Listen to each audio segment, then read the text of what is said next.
volume here. How are you? Excited about today. I have been wanting to do this with you for a long time, so I'm pleased that we found the moment to do this. So please, Batrić, can you tell something about yourself? Introduce yourself the way you Uh, know. well, let's try the quick one. So I'm 37.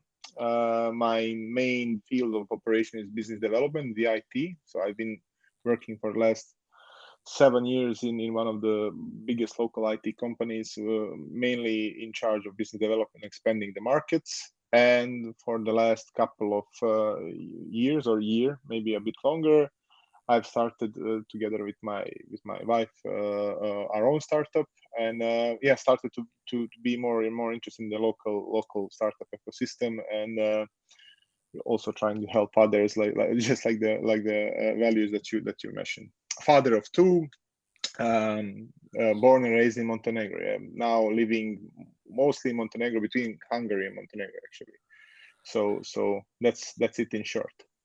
Yes, well, I think you have like several full-time jobs, huh? Being a father, an entrepreneur. Yeah. It, Oh, it, well, it, it, it's how they call it, couple of balls in the air at the same time, I would say. okay. So you started Medpack about year and a half, two Yeah, years, something more or like less, that. with the Yeah. idea. And when we talked the first time, you told me that you were doing this idea, making a prototype and things. So tell us a little bit more about how uh, you got to the idea of Medpack, what it is, and what's the current stage.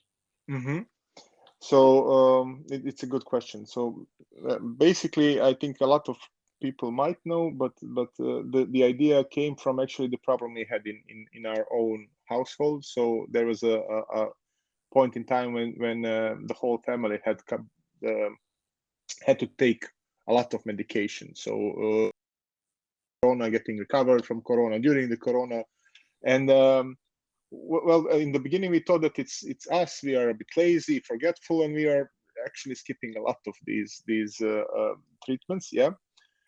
And then we were like trying to organize ourselves like this with the calendar, with this app, that app, and at one point we were like, wouldn't it be nice if we could organize it in some type of a box? And yeah, it was like, the COVID time, you have a lot of free time. It's like half lockdown still, so we were out of the lockdown, but we had a lot of time to think, yeah, about different stuff. And literally one night we were like thinking about this, how it would be nice, let's just check on eBay if there is anything that we can find, if there is anything that we would like. And we actually couldn't find anything that was like really what we had in our mind. We did a couple of sketches, and a couple of weeks after, or let's say a month after that conversation, we had some rough sketch of what we wanted to do, and that was the start. Then yeah, then it was maybe late spring last year, so a bit more than a year and a half. Yeah. And in the meantime, we were like, okay, in order to make something like this, it takes a lot of money, it takes a lot of effort. How to actually make this, where to make this, who knows how to design hardware. So we were like literally, okay, we have an idea, and that's more or less everything we had at that point. And yeah, then we started this journey of startupping, how you can call it. So we started asking around. We started attending a lot of acceleration programs. We have been in I think around 10 accelerators so far. And yeah, so it's been now that you mentioned that it's a year and a half, it sounds like a long time, but actually passed really quickly, and it takes a lot of time to make something out of yeah, from zero until something tangible, actually. And we are still not there yet, but I now, in the last couple of months, I have the feeling that with each month we are closer to the goal of actually getting there. Okay, that sounds great. And before diving into the product itself, I would like to talk about a little bit of how is going your entrepreneurial career or your career as a founder. If I'm not mistaken, this is your first attempt Yeah. on creating a startup in a country that. Well, kind of the first. We had just before this one we had another attempt, but it really didn't go the way we wanted. I guess we got extremely lucky. So, like, just a small digression. I have this friend who's a really talented designer. So he's probably the most talented designer in the whole country, and he has this had this idea about the video game for quite some time. And then we are like, okay, let's make this idea of yours into reality. And we actually got some funding right away. So Okay.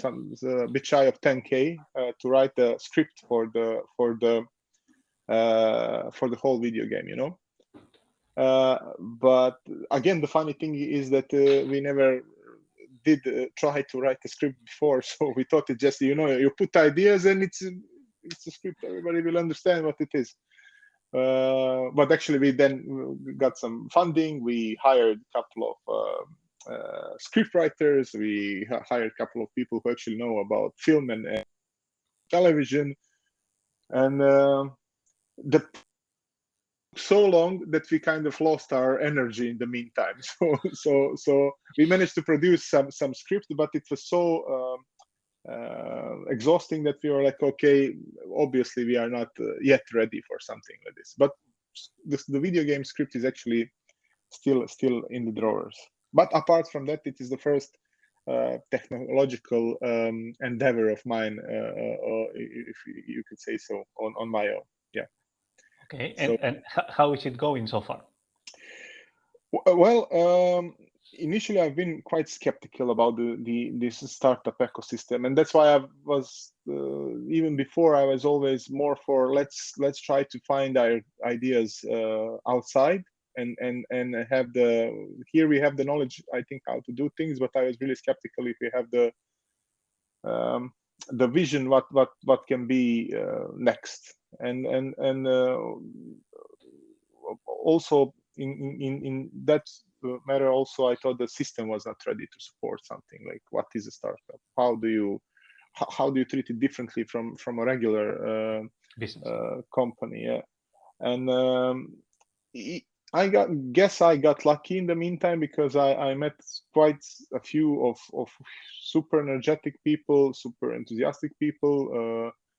Right from the start, from the ideation phase, we got support, from example, from the guys from Technopolis in Nikšić. They have been a part of some regional cluster that also has some startups. So we started, kind of meeting people from Croatia, from Serbia, from Bosnia, from the region, who also are not some super successful entrepreneurs. So no unicorns, obviously, but they did something. In any case, they did more than us, and then they help us with random things, from how to register a company, or how to um, um, present things, how to write the project, how to send the project to someone, blah blah. And then okay, I was like, this acceleration process looks nice. Let's try to see what else is there. So we've been part of a couple of EU-funded projects as well, where we were lucky to meet people who, like I mentioned with the video game, we thought it's easy. You have the idea, you tell it to someone, he makes it. And then I think the first bump was like, okay, and I think I'm strongly under that impression, like, why the hell did I think of a hardware thing? It's why didn't we just make an app? I know a lot of friends who are developers. I've been part of making like 20, 30 apps so far. I know how it works, but no, it had to be something physical. Physical, yes. And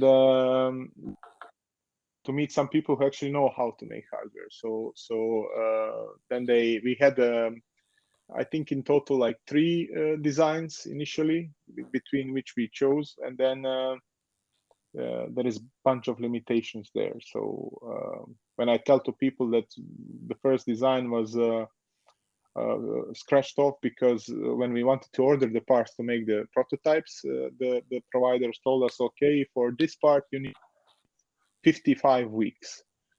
55 weeks, how long is that? Like this is 1 year, basically. It's a year, yeah. Like, and I was like, okay, let's find some parts that we don't have to wait so far. So there is a steps full of compromises, but now we are in a phase that we kind of are sure in which direction we want to go. Again, long story short, there is a certain turning point, I think, at this moment where we kind of did everything that we can do without some significant amount of money for making hardware. So we've been in acceleration programs. We got some bunch of these small couple of thousand grants. So we got grants for designing the hardware, grant for IP research, grant for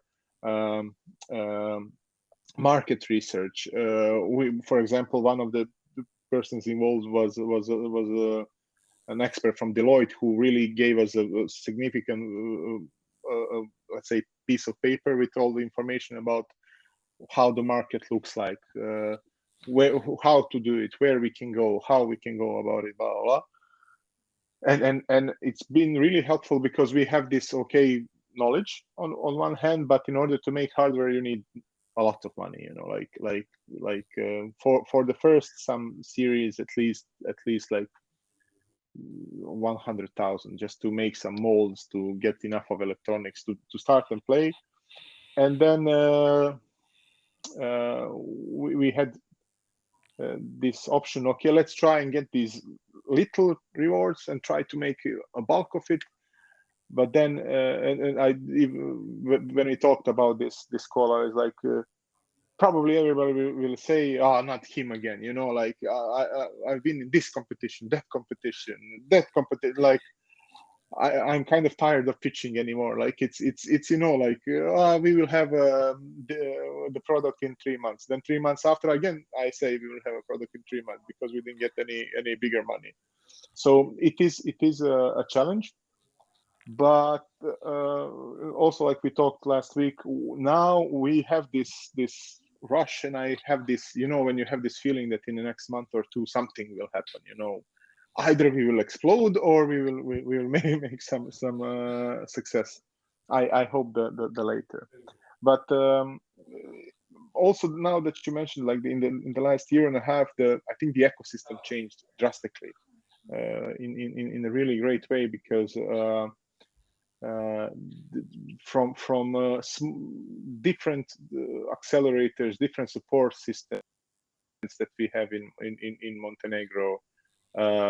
We have even a public support system like the Innovation Fund and the Ministry of Science, and now we are, for example, part of second batch of startups that are going to Lisbon to present at the Web Summit, which is like making a total of 20 startups from Montenegro that will be presenting there. So slowly but surely, I think the ecosystem is getting there. And last year or early this year, we had the first significant investment in someone from the startup ecosystem, which is Uhura, I guess that and then some guys also made some moves there, and you can see that there is this, that the water starts to heat and it will boil soon, and then I talked with people from the region. 5 or 3 years ago in Serbia, no one was thinking about there will be some successful startups there. 5 years in Croatia, it was the same, and now you have really amazing startups. So I think in a couple of years we will get more and more traction here. I think the people are here are talented. I think now I changed a bit. Now that we opened a bit to the world, I think we have some vision, how to make some global products. It just needs some more traction, just to get there. But and then to get back to your question, entrepreneurial road is quite an exciting one. It's we have this story about a brother and a sister who went to some mission, and then they go straight left or right, and that's how the startup entrepreneurship looks like. Like you have go this way, and then there is a distraction there, distraction here. But it's a really steep learning curve, I think. So it's extremely exciting. There are a few things of everything you just told us, and the first thing is that nobody on any accelerator program or any kind of mentorship will tell you how hard it is in reality.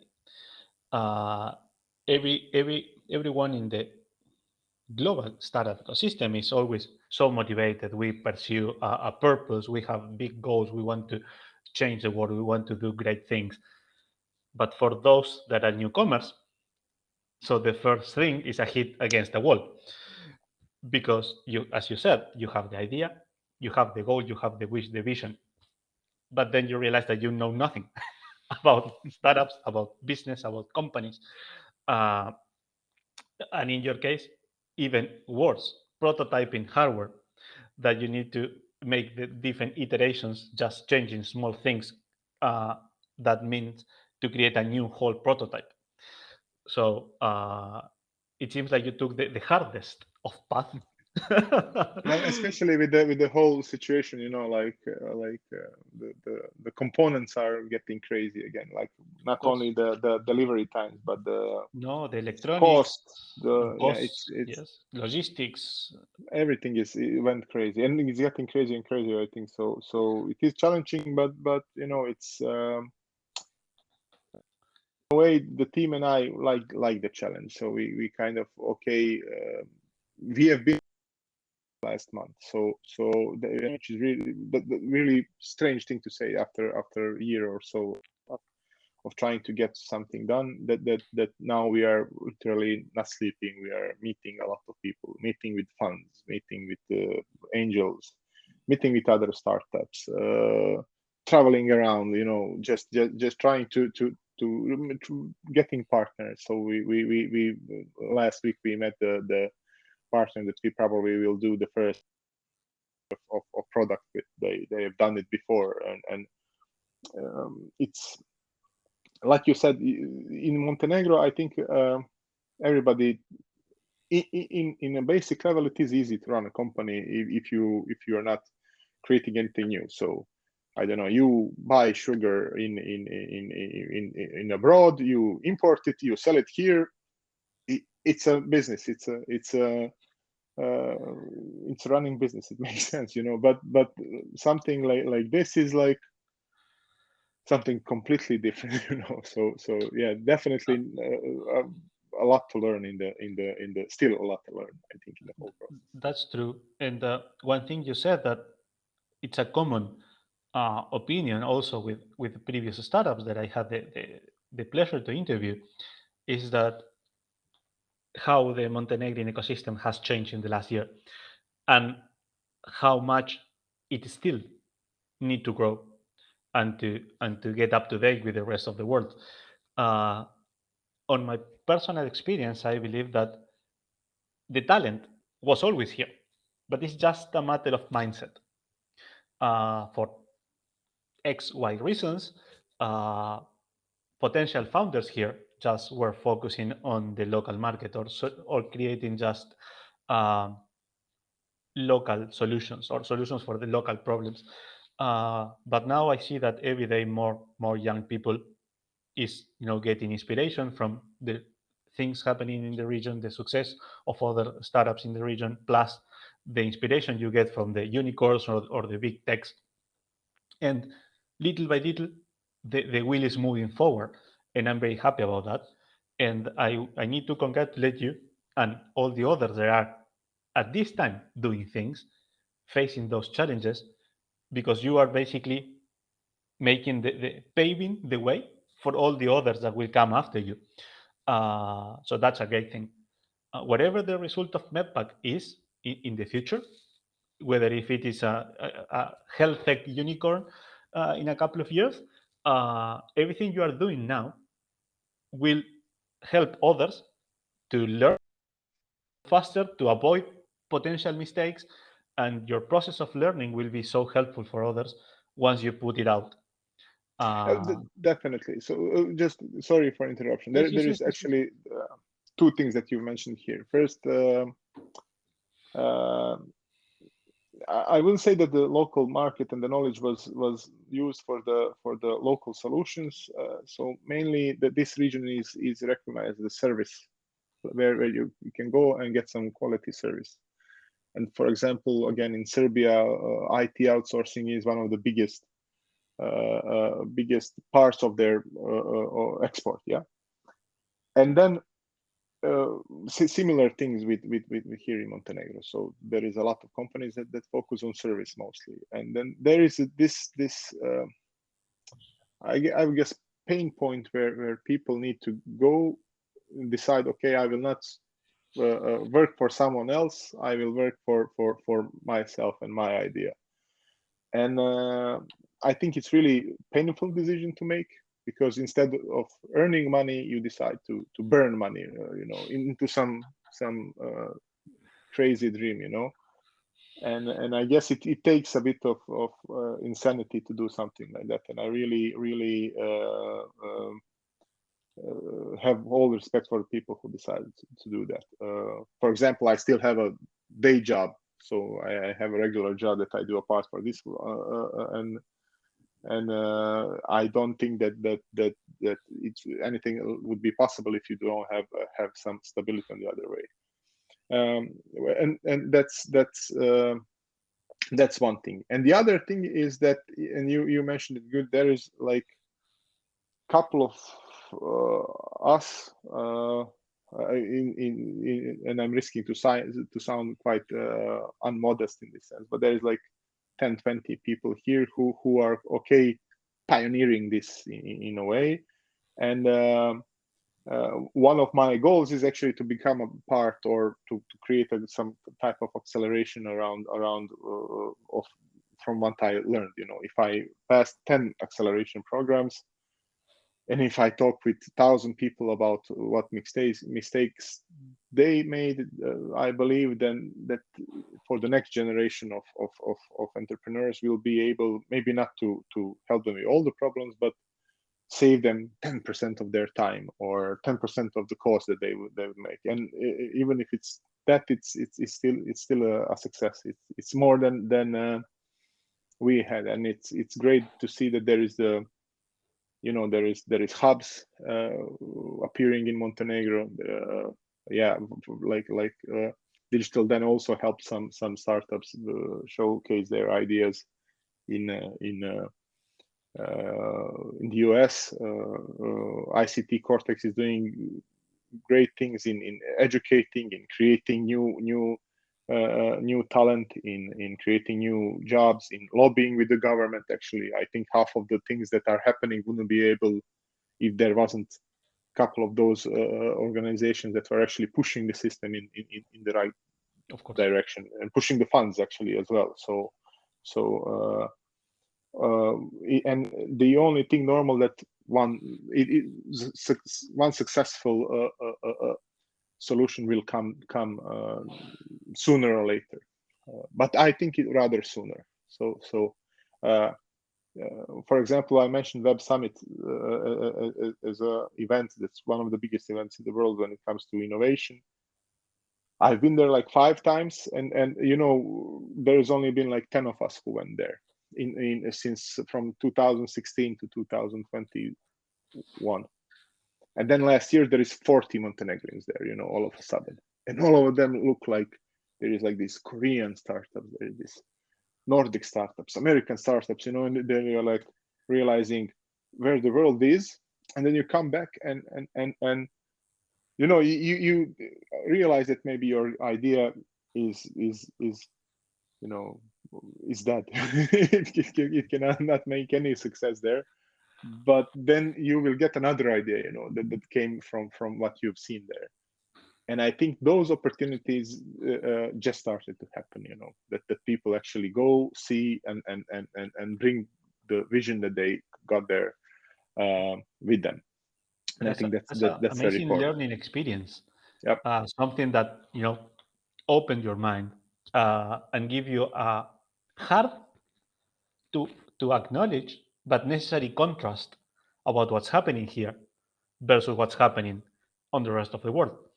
And something that you said that thanks to all those organizations helping and pushing um, the startup community or the startup culture in Montenegro, uh, at the end, everything comes to resources, time, money, talent to share experience, to help them with mentoring, with business development, with product development, with user interfaces, with software development as well. So an idea, the founder one idea without the group, team, partners, or providers is just an idea. And to make the whole thing happen, so if those organizations are bringing the resources to Montenegro or are just investing in Montenegro, it's just a matter of time until we can see tangible results of successful companies. Because again, I believe that the talent is already here. We just need to uncover it, or find it and water in it so it can bloom. Yeah, definitely. And going a little back to Medpack. So you created this, you had this idea of, okay, how do we make a device for people, let's say, so they can have like a pill expender. So it will give me the right medication based on a schedule as an automatic device, right?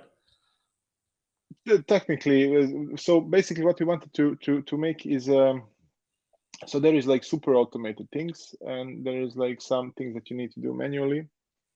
And we wanted to be somewhere in between, because we don't want to make something that's extremely expensive. That's actually another piece of hardware in your house that you don't need. So the problem that we actually are trying to tackle is that that's non-adherence, or actually that people forget to take medication, or they forgot if they actually took it.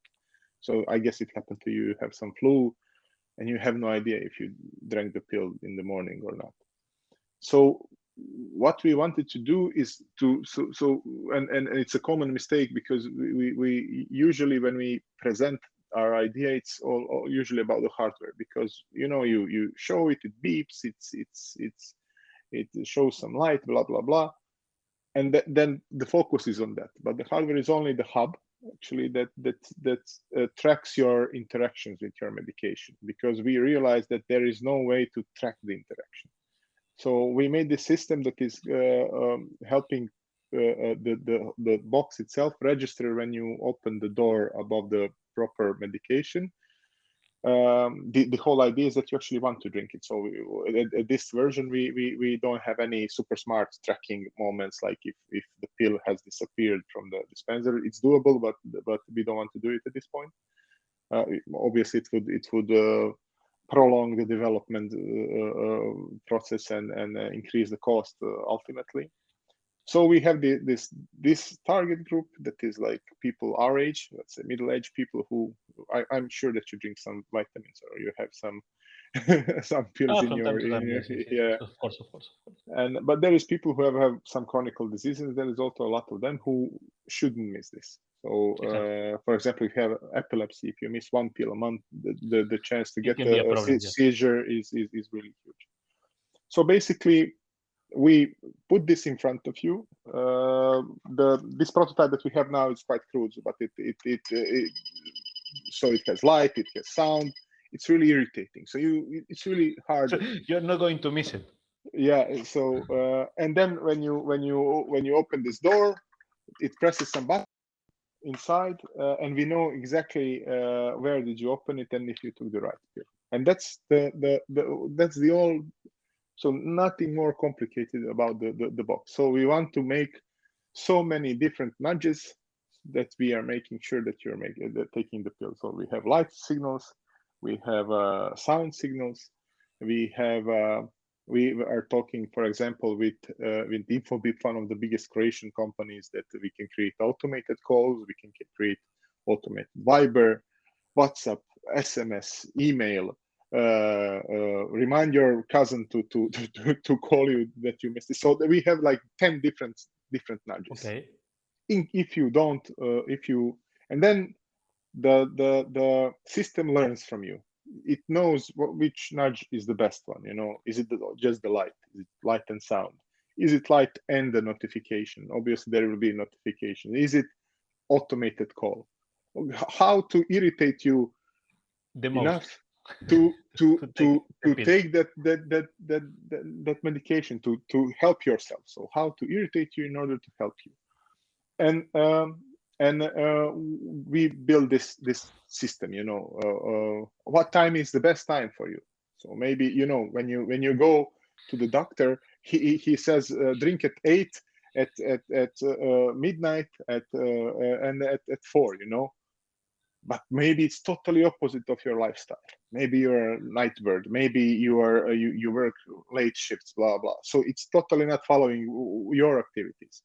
So what we have down the road is also this learning system that is kind of trying to figure out when are you the most responsive, when are you the most unoccupied, let's call it that way, or most when your mind is the freest to give you the right nudge. And then we obviously have some notification system for the doctor, for your caretakers, that you can kind of get the report. Okay, this is my adherence levels. We also are thinking of joining forces with some telemedication startups, if not making our own features for that. Okay, this is my medication chart. This is my how I felt chart. So we also are thinking of getting some chatbots that will pop up every once in a while. So okay, you are taking something for your belly. So how does it feel now? Do you feel bloated? Do you feel like this? Do you feel like that? But obviously, all of these features, there is dozens of them, I would say. Like a service feature. But the main thing is actually this interaction tracking. So tracking the interaction of the user. Okay, we don't want to go to it's a device tied to an app. Yeah, definitely. So with the app, for example, we already have some easy onboarding system that when you buy a pill box, there is usually a barcode behind it that kind of shows you what it is. And we get our hands of this database that has all of these barcodes. So if you just take a box and take a not picture of it, but an OCR scan with it, we will know which medication is it, and then it will automatically be added to your application. For example, here with the previous Ministry of Health, though, we have had talks to make a separate mini application that will the receipt as soon as the doctor writes it to you. So you go to a doctor, he makes the receipt, take I don't know, paracetamol 3 times a day for a week, and we can get that information if you let us do it. So we can, for example, already make an app that is attached to e-health system here in Montenegro, and just as a way that the private pharmacy has it. Obviously, if you allow us, if you want. So okay. we are really heavy on the privacy and security. So that's the first. No, of course.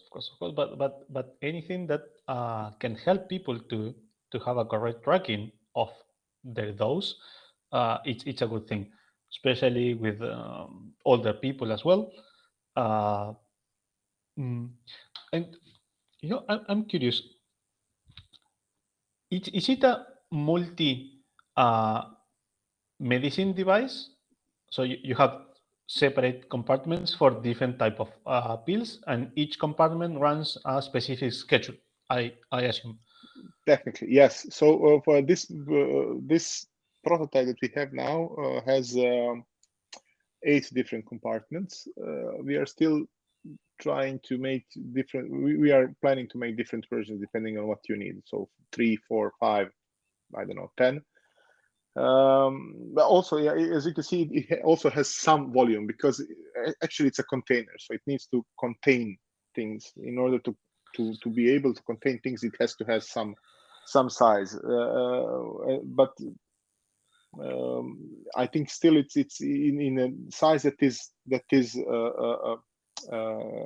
mobile, so that allows you to carry it in even in your pocket. If the way we used to carry Discmans in our pockets when we were younger, when those were used. Well, so if you think about to take the medication, they either carry the box of medication with them if they need to go outside home every day, or they have that's a small plastic container with all the different pills, which is still bigger than this one. So it's still this big. So it's like, yes. Like half of your laptop or something. I don't know, depending or a third.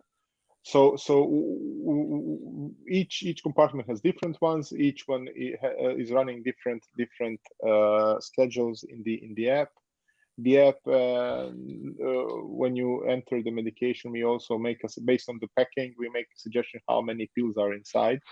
So basically, a couple of days before you are supposed to run out, we can send you a notification that you should buy more or order more.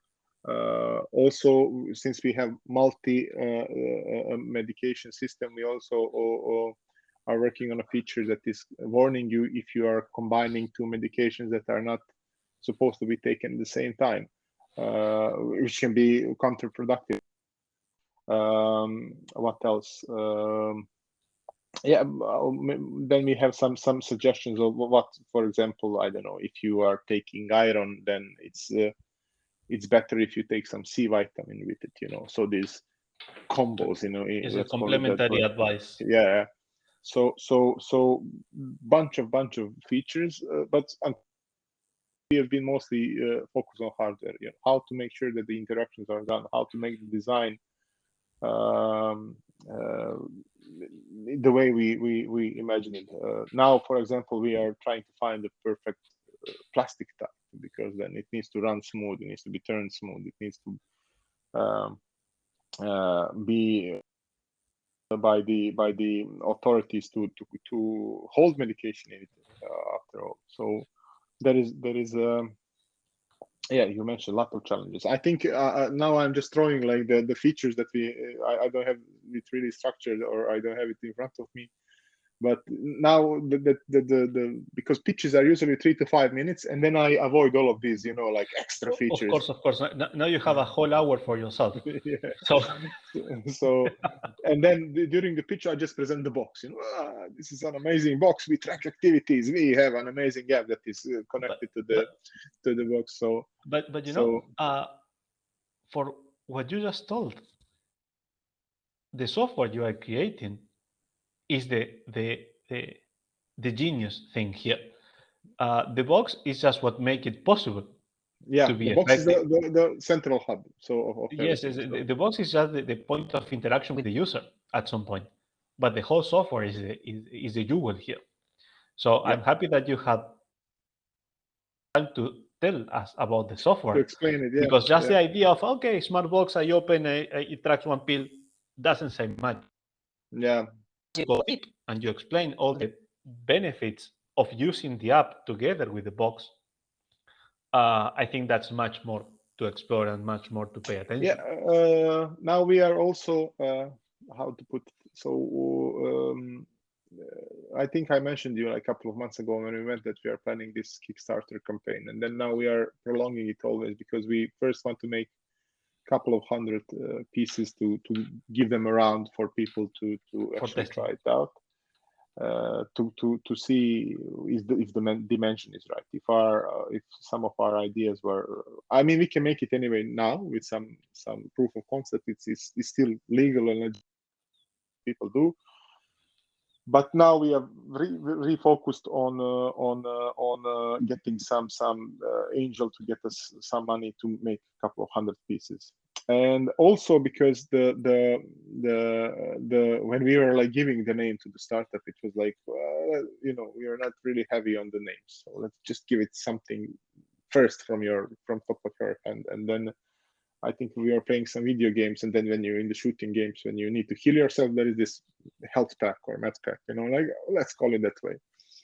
So now we are also in the rebranding phase. Okay. Everything is finished. I will not yet disclose it because now we are. But you will be one of the first ones to know. So when we come back from Portugal, we will do the rebranding announcement, because all of the conferences that we are visiting during the October and November, we are still registered as Medpack, and we don't want to confuse people in the meantime. So all of the printed materials there are going to be Medpack, and then if we have different logos on the company, they will get confused. It's not a good thing. So for 2022, still Medpack. 2023, that's it. We will see. That's it. That's it. Yeah. Okay. I will send you a private message after the Sure. I want to know. So, tell us a little bit more about what are your the next steps for Medpack on the prototype side, on the event side that you are engaging in over the next few months. Yeah. So we mentioned that in the last year we've been mostly active locally.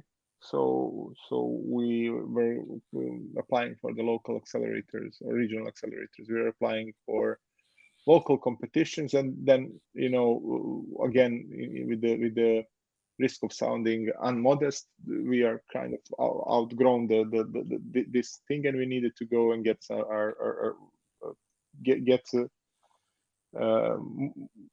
challenge ourselves elsewhere. So we've been in Croatia last 2 weeks ago.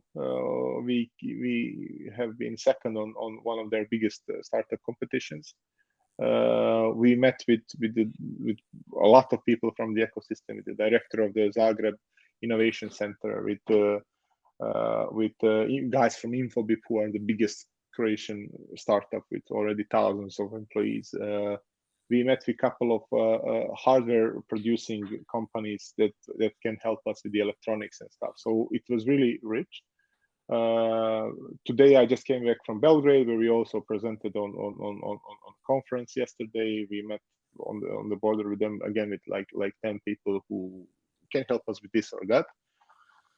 In 3 days we are flying to San Francisco, where we are in part of the TechCrunch Disrupt.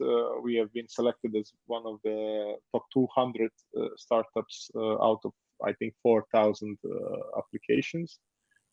We already have some angel meetings there. We have some meetings there. We have some other health tech startups meetings there. So we are now building the ecosystem. Then after that comes the web summit, where we also want to present the idea to the European ecosystem. And when it comes to hardware, so now we are looking, like I mentioned, to some funding in order to make the first batch of the version 1 of the product. I like I told you, we are all around the place, and I have this positive vibe that we'll get some money soon. And then before we finish, I will tell you another story regarding the funding. And then after that, like I mentioned, all this time we are preparing the Kickstarter campaign. So we have it almost ready. So we just need to press play, let's say. We just need to figure out, are we going to press play when we have 3 prototypes that are working within the team, or we have 300 prototypes that are working within the community? And we haven't been really heavy on looking for investors, because if we have some backers on Kickstarter, our valuation is going to be, pre-money is going to be higher. So we don't have to give up a lot of equity for some money. Because if you already have buyers, then you're more tangible, you're more valuable. So from that point of view, we already have all the partners in place. We have all the like you said, the knowledge, the force, we have the extended team, like already 20 people are involved in the startup itself. I forget to mention that the core team is 4 of us, so me and Anna, who are the founders, and Luca and Sreten, who are the long-time friends and amazing software developers who actually came up with half of these ideas in the meantime. And then there is like 15 more people that are helping us get there. And yeah, that's it from the hardware side. That's it from the traveling side. So we are visiting. We have already been in Barcelona in March. We met some people there. We are thinking about Finland maybe end of November, but I think we need to fly down a bit. The slash event. I've been there a couple of times as well. I think it's good for this niche. So yeah, we knocked on many doors. We already had some VC funds talks. We have already been invited to a couple of more serious accelerators that have some more serious money. So some regional accelerators give you 50,000 plus 150,000 later. So non-equity money. So it's technically kind of free money. So we are now in this phase where we are like, okay, the October we'll be traveling. Then we will sit down, get the list of, I hope, a couple of hundred people that we need to contact for this or that, and then get the money, make the prototypes, give the prototypes around, do some testing really quick, and then press big play. So I think then we are ready for the crowdfunding. They're ready for more serious some pre-order campaign as well. We invested a lot of money in preparation of this Kickstarter campaign. So for example, for Montenegrin circumstances, to spend like 15,000 on that, it's a lot, like yes, from the startup vision, and we had like, all in all, when you put this all of this money together, we probably already spent like 70,000 on stuff, like this document is 2,000, that document is 2,000, prototype 5,000, electronic prototype 5,000, promotional video 2,000. It's like, you just get these numbers and you're like, when you mention it to someone, people are saying, oh, like, that much money and you still didn't make the product. Like, that's, for hardware, it's nothing, like exactly. Yes, it's just it's just the beginning. But when I tell to my mother, like, we spent 70,000, where did you get the 70,000 from? Like, it's it's not my money, it's the grants. So we've been lucky to get this support. We are still, as Montenegrins, in this stage of low cost investment for creating businesses, and it's not the best, but it's a way to start. And as you mentioned, with these new funds or companies looking in Montenegro for new ideas, little by little we will grow on the kind of resources we can spend. Well, that one of the things, like, you can still do things low cost. Like, for example, if we were a software startup with this funding that we had until now, we would definitely make at least some version of the software. On the other hand, I think if we haven't been a hardware startup, we wouldn't get this much money. Like, it would be, like, we would never get it, because it would be just another piece of. Well, it would be proportional to the expenses, basically. Definitely. So that's what I said, that we still are on the low cost side of investment for development. So I want to thank you so much for joining us today, for gave us all these great updates and history about Medpack, your career, to share your thoughts about how the Montenegrin ecosystem is it's currently going. And you said that you had something else to tell about this funding thing. Story.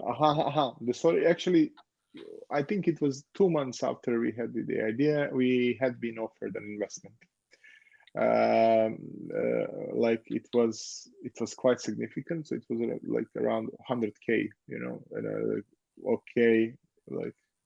But I also think it was a good thing not to take it, because first of all, we wouldn't know what to do with that much money prior to all of these acceleration programs. And that would also be my advice to people here, like not all money is good money in this sense, especially early, when you think, okay, I'll get this and I'll do stuff. I think we did a good decision of not taking that one. But we will definitely talk to those angels again in a couple of weeks, to see if their offer still stands, because now we know what to do with it. Or maybe the offer is even bigger. Yeah, hopefully. Who knows? But you're absolutely right. At least I agree 100% with that. Sometimes when we have that momentum, or we have this big idea, we want to do this and this and that, or more or less, what we imagine, and you get that proposal, it's like too good to be true. Yeah, definitely. And whatever you do after, if you take that money, maybe probably in the wrong way. Yeah, because then because you lose your focus. Now you have the money, and you probably get distracted for many other things rather than.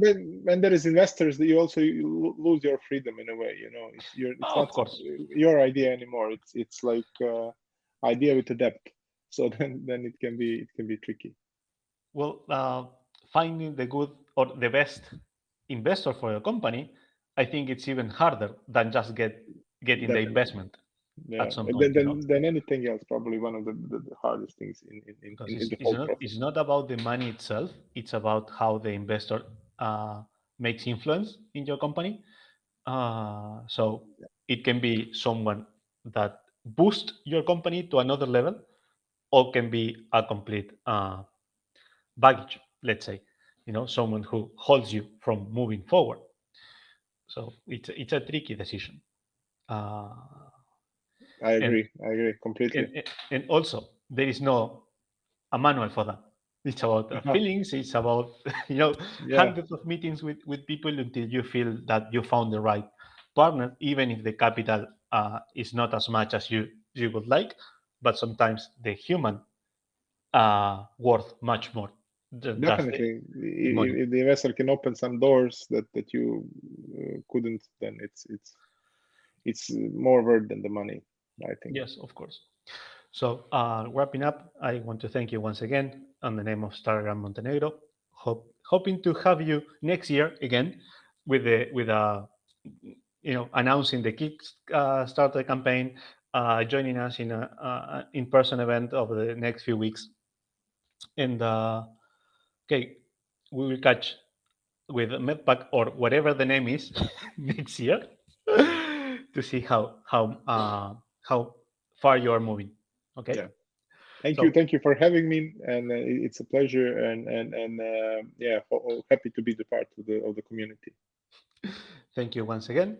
Have everybody a good evening, good night, and I see you on the next Fireside Chat. Bye bye. Bye.